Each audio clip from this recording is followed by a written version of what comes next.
by T.S. Snyder. Chapter 31. Desperate Times.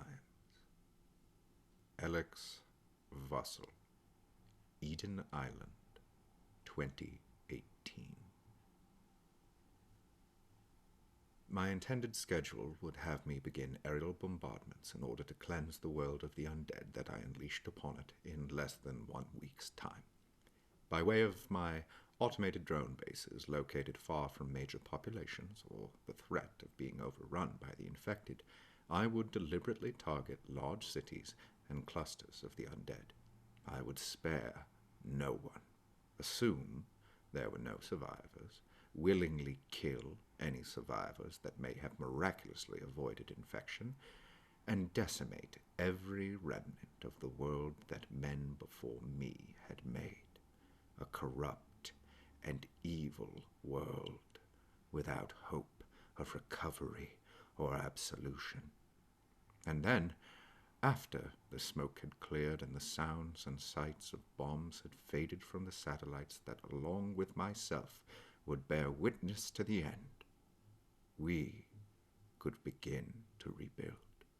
Our people, this fledgling society of only those I saw fit to spare and bring to my island, would be worthy of starting anew, of leading the few to build a world that the many never could. But before that could happen, there was one more piece of the puzzle that had to be put in place. And as I sat on a beach chair, staring out to sea at the approaching security ship carrying the single man I had requested from the many vessels and passengers that had arrived at my island earlier that day, I felt a soothing rush of accomplishment and pride, the feeling of coming one step closer to erasing the past. Gregory Wooston was as much an old friend as he was, at least in my mind, if not his own, a lifelong enemy. For the sake of appearances and mutual corporate gain, however, we had made every attempt to include one another in each other's lives and business ventures. He never admitted to being jealous of my genius, and I never admitted to being jealous of how he was regarded by the public, as if he too were a genius. For while my empire had been built in secrecy through meticulous planning, his had been forged out of selflessly throwing away his inheritance, hopeless philanthropic ventures, and public relations stunts. 3 things the general public held in great favor, and thus had come to regard the man behind them equally favorably. And while I despised his good spirits and boundless determination to try and prove himself an every man, though he remained one of the elite, it was a deep hypocrisy I was willing to overlook for the sake of appearing as if I were his friend. For now, as I found myself a comfortable dictator in the lap of luxury that was my private island, it would ultimately suit the interests of everyone else under my care to believe that not only was I kind and compassionate, but also that it had been their decision to elect me leader rather than Gregory Wooston or any of the other powerful elites I had spared by inviting them to my island. For as sure as it was my island, those who in their previous lives had grown accustomed to power would almost certainly endeavor to regain what they had lost and fight amongst themselves for the scraps I would spare.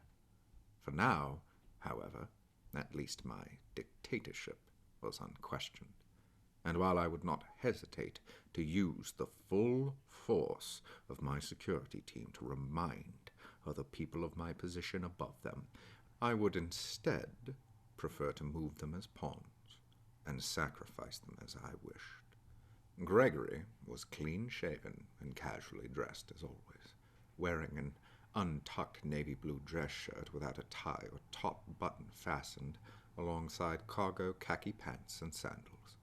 However, his expression did not match the free-spirited nature of his attire, and as I came to think about it, looking at his solemn and broken face, I realized I had never seen him so defeated or lost. He approached me at the side of Nahuel, the towering commander of my guards, and appeared as if he were about to cry.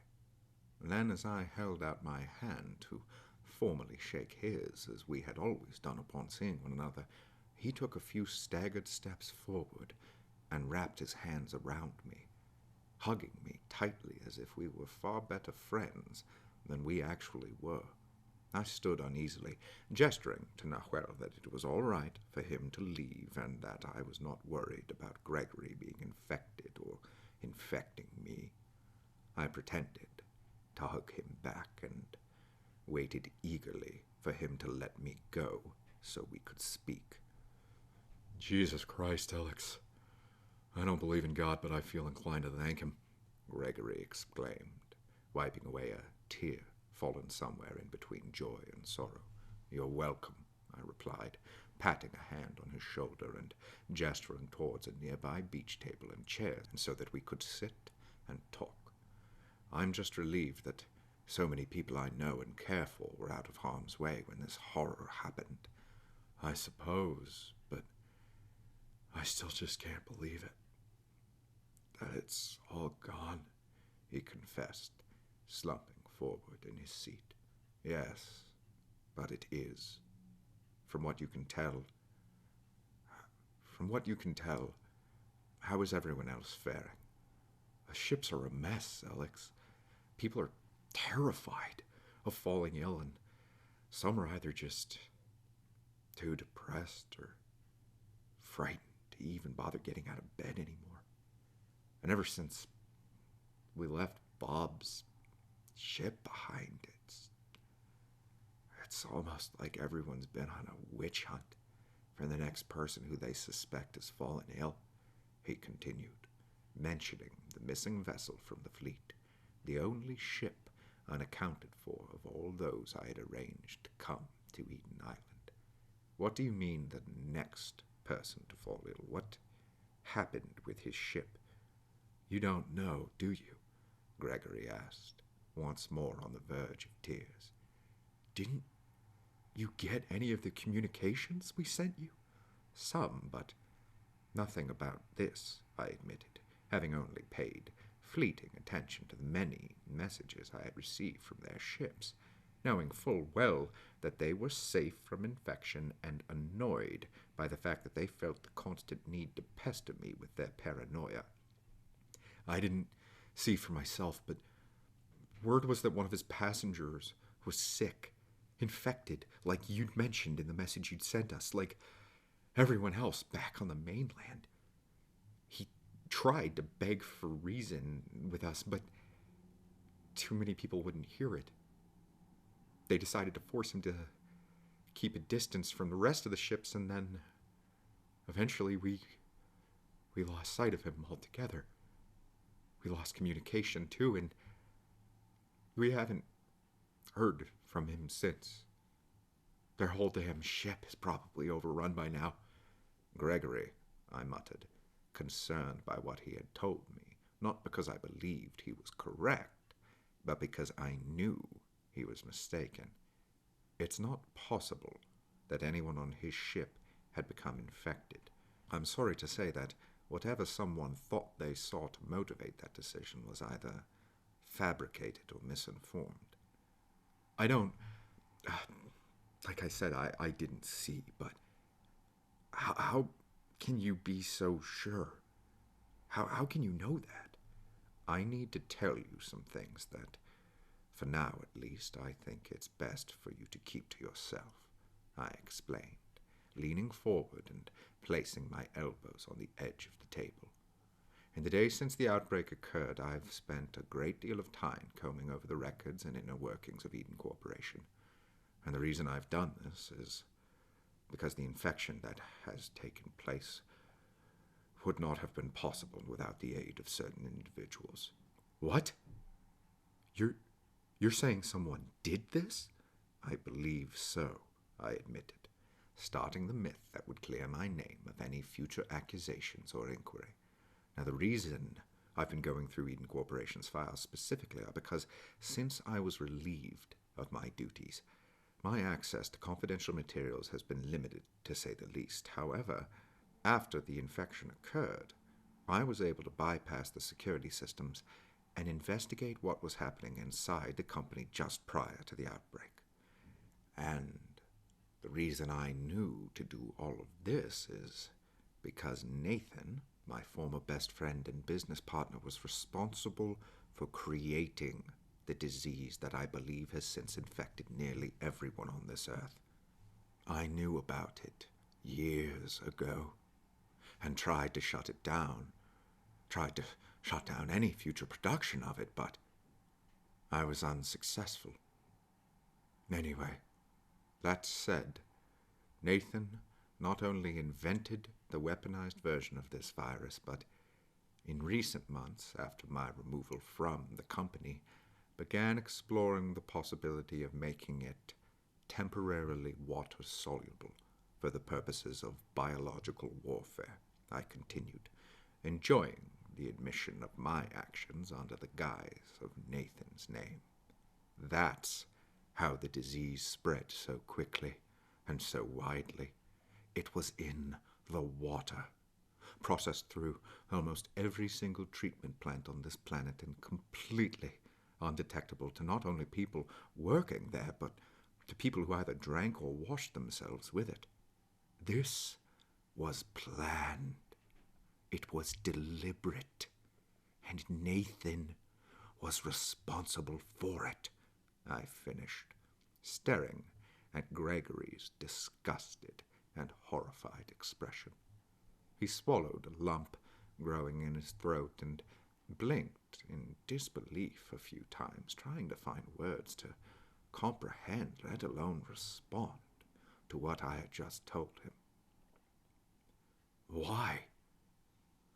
Why in God's name would anyone do that for any reason? I have no idea. I can't, for the life of me, fathom any reason why he would do this, but from the records of Eden Corporation and the massive production of the virus responsible for what's happened in the months prior to the outbreak, there is no doubt in my mind that this was not only deliberately done, but deliberately done by him. I can't believe that. It's just, I know, but in the last week, 2 people on this island have taken their own lives. My wife hasn't spoken to me in days. My son doesn't smile anymore. And it's as if this place has somehow been afflicted just as deeply by what's happened as the infected themselves. From what I've gathered by your description of those on board the other vessels, it seems as though it's the case there as well, I explained, carefully gauging how much information he could handle and how much information I had to give him to be able to use him as I pleased. In any regard, I believe that much of what people are experiencing is a loss of hope, a loss of purpose, safety, and even faith. I believe that many people don't see the point of living in a world as terrible as the one we find ourselves on. And while part of me understands that, nevertheless I cannot bring myself to forgive it. On this island, we are safe. On this island, we have each other. And on this island, unbeknownst to everyone but me, and now you as well, I have the tools at my disposal to do something about this, to save us all. What? At the time the infection struck, Eden Corporation's laboratories had been splintered into several factions determined by both security clearance and what they were responsible for either manufacturing or researching. Now, while the laboratories that were responsible for manufacturing the disease that has caused the infection were outfitted with secure water sources, their own generators, security systems, and satellite access, they nevertheless remained above ground and thus were more vulnerable to outside conditions and exposure. However, there are other alternative and far more secure laboratories located all over North America, which quite possibly have not been exposed to either the infection, the infected, or the disease in any way, shape, or form. Instead, due to the nature of what they were working on and the conditions in which they had to work on it, I believe that many of Eden Corporation's underground laboratories are now functioning as bunkers, shelters for those trapped inside, outfitted with enough supplies and resources to last for years, possibly even decades. Have you been able to contact them? No, I lied, knowing well that at any time I wished I would be able to, but instead had to make it appear as if I could not. The communications on this island are limited. However, I do have certain powers that I've been able to obtain in the week since the infection. Powers? Yes, confiscated powers from the company I used to control, I explained, steadily guiding my pawn. What do you know about the unmanned drone programs? I know they're reprehensible in times of peace, no doubt, but these are not peaceful times, I replied, mildly aggravated by Gregory's continued self-righteous and peaceful nature even after the destruction of all that he had loved and cared for. In any regard, I have been able to procure, using only the network of computers and satellite access available to me from this island, access to and the full usage of many of those drone facilities. What in God's name are you saying, Alex? I'm saying that right now there are thousands of people who are still alive in underground bunkers that keep them safe from infection all across North America. I'm saying that they will be able to sustain themselves in the short term, but not indefinitely. I'm saying that on this island, I have an unprecedented amount of control over the former infrastructure of the outside world, which since the infection struck has been completely overrun by the infected.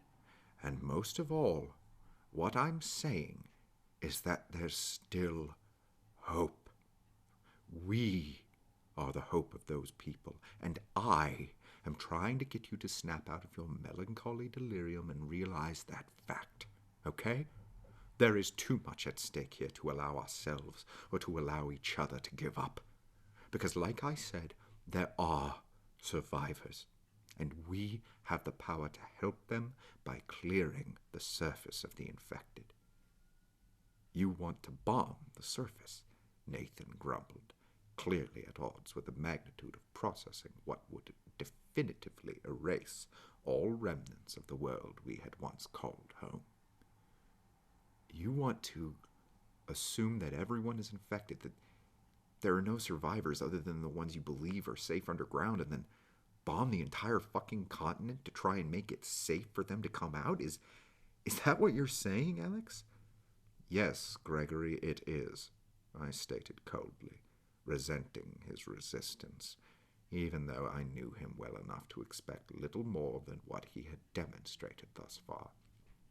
And not only that, but the reason that I've asked you here to speak with me is because I know you're the only person held in high enough regard by the other people on those ships to be able to explain to them that what I've just told you needs to happen. So now I want you to go back and convince everyone else that this is not only the best option we have to rebuild this world, it is the only option.